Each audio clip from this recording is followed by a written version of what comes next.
of LIEKA versus Sunekichi. Sunekichi, 2 games up. LIEKA with 1. This could be match point for Sunekichi. I'm here with Scorch. How you doing, Scorch? Oh, I'm very good here. Really nice that we can pick up an extra game here. Looks like a yellow versus red, if I caught that really quickly there. I at least saw yellow on Sunekichi's side and a Garrett on the deck selection there from LIEKA's. Yeah, there's too much information for me to keep up with. Sunekichi is 2, right, and LIEKA will be 1. Okay. Yeah, I was trying to really quickly get a glance there at the deck selection screen of what was banned and what had already lost, and then we started into it so quick, of course, because it was 2-1 for Sunekichi. Sunekichi obviously won the last game. He does not have to change the deck. It's auto-locked in. And LIEKA only has 1 deck left. It's basically auto-locked in, so we got into the game too quick to really analyze anything on the screen there. Yeah, they were nice enough to let us in mid-match so we can have a game to watch before we go to 3rd place and see what these players are running. I don't think we've streamed Sunekichi at all. Man, it's good to see Sunekichi playing, by the way. Sunekichi, historically, one of the best players in Feria. Great to see him in the Seasonal Cup. Yeah, definitely Sunekichi would be up there with what we usually consider as the strongest players. I believe won at least one of the Seasonal Cups within 2018. I think one of the special tournaments as well. Yeah, I mean, most of the tournaments he enters, he wins or at least gets to the very top. And he's at the very top again because, yeah, you losers here are not eliminated at this point. Go to the 3rd place match. Sunekichi versus Exploring would be a very surprising finals. Man, if Exploring could beat Sunekichi, that'd be crazy. Assuming Sunekichi wins this, of course, which he's going to have to beat LIEKA to do that. And he is running a Yellow Fairies deck. I think I saw a deck like this similarly during the Blitz tournament. I think somebody ran this sort of deck. Yeah, this is a really interesting one. Very momentum-based, the way that kind of Yellow Flyers usually is, where you're looking at out-collecting your opponent, having removal in hand to really take away anything that they have. Nice for Sunekichi there to get the early fairies, but because you're facing red, they always have that removal. In this case, it wasn't LIEKA getting the really big value Ground Shaker, but Cypher's Wrath, Flame Burst does the job just as well, and now he's the one with board control. Right, yeah. Playing defensively against this yellow deck with a red, I assume this is going to be a red combat deck. Yeah, I mean, I suppose that's fine. I assume there's going to be a Baldarian for LIEKA somewhere in this. Ooh, stealing the Underground Brigand. That's always a nice card to steal. Won't have any Gift of Steals for it, but just a great harvester all around. Yellow's happy to play Underground Brigand when it can.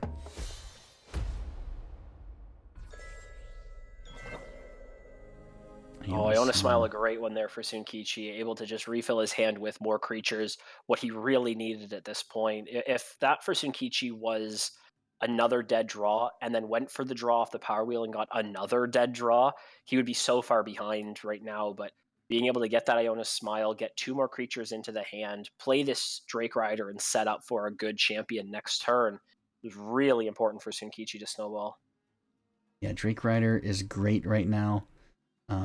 Yeah, especially with that champion follow-up next turn, Flash wins. This is perfect. This is great. Like, I don't think Sunekichi can ask for a better set of cards to begin playing here this turn. I guess you put the Drake Rider, what, in front of face? Yeah, generally that's the way that Yellow wants to set the Drake Rider up. It gives you the most potential options next turn for ensuring that you trigger the Corrupt proc. You have either collection and then a movement line, or you just go down the middle and then movement, get it right in front of the orb. Grappling Hook, taking out the Brigand, and does vault the Herald of War over. Okay, so we have options here. Unfortunately, he can't Windborn and Flashwood now because the Brigand is destroyed. Before that, he could have moved twice and like done some crazy shenanigans where he harvests and then triggers Corrupt and then clears something. But now, likely, it's one or the other. Well, I mean, it has to be one or the You other. you can still move down the middle, Flash Wind down to the bottom left corner, trigger the Corruption proc, which also gets you to 4 Faria, +1 off the Power Wheel, and then Champion. It's a lot of investment into that play, but it does achieve 2 big creatures left on board. Yeah, actually, I didn't notice that. That's pretty good. That seems pretty nice. Does spend 2 of his movement tricks, but yeah, 5/6 and a 5/5 on board. You're fighting for board control, so let's see if he goes for the +1 here. The other option at this point is to go face, but I don't think that that works out the same way. Yellow just wants to out collect. You want to be using your movement creatures to double collect when your opponent is only single collecting, or clear their creature as soon as they've put it down onto the board. Yeah, did go for the clear there. Garridan is drawn. Can't play it, though. Cypher's Wrath will take care of the Drake Rider, though. But the champion's happy with that. You're talking about yellow likes to fly around and harvest everything. Flyer specifically, so 2 options, 2 different wells to harvest from next turn. Boss will block one of those. Or not. Farsight is a really good choice if LIEKA decides to. It's really awkward now because of all the movement that the Windborn champion has.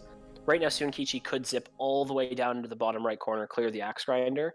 So if LIEKA had gone for the Underground Boss down there as the potential setup to defend that side, it does work to kill off the rest of the champion, but also leaves the left side exposed, which is exactly the same as doing nothing. So LIEKA, it looks like potentially going for a Garridan next turn, or hoping to get maybe, I don't know, Bomb Slinger off the top, something along those lines, but kind of is awkward now. Spirit Theft. Okay, so I think Sunekichi is expecting a Garridan. LIEKA saved his area to play Garridan, and I think Sunekichi caught that, or at least expected a follow-up, some amount of damage from red, because it's a reasonable expectation.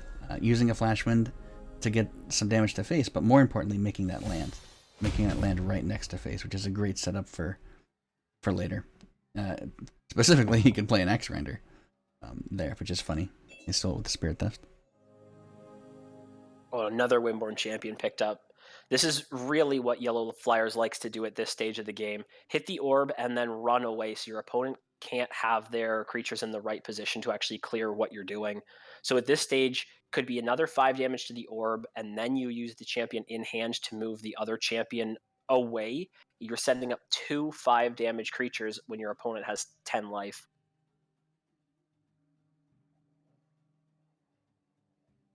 Yeah, I think Sunekichi is happy with what's going on right now. He still hits face before he harvests. I love it.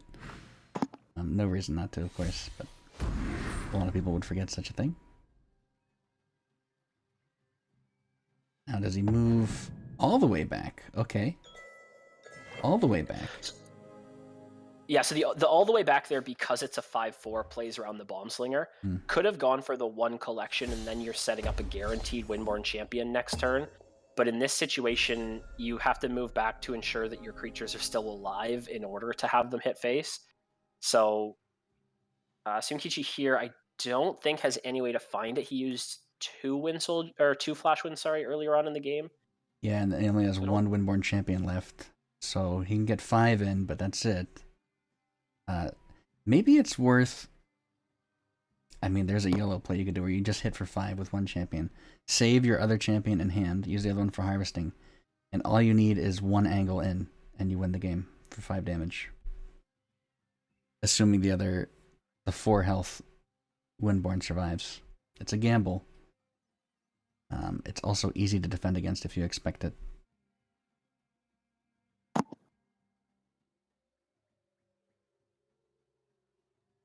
It is kind of a tough position here. I think Sunekichi should go for a draw, because you want to find potentially a Choking Sand or a Last Nightmare that allows you to punch through with the other Windborn champion next turn. You go for the 5 damage here, you draw into removal, and then you're setting up for the other 5 damage next turn. But Sunekichi looks like he's just going to play it a little slower. Oh, he's dropping the champion. Oh. Okay, sending the 4 health champion in, spending his movement trick in the process.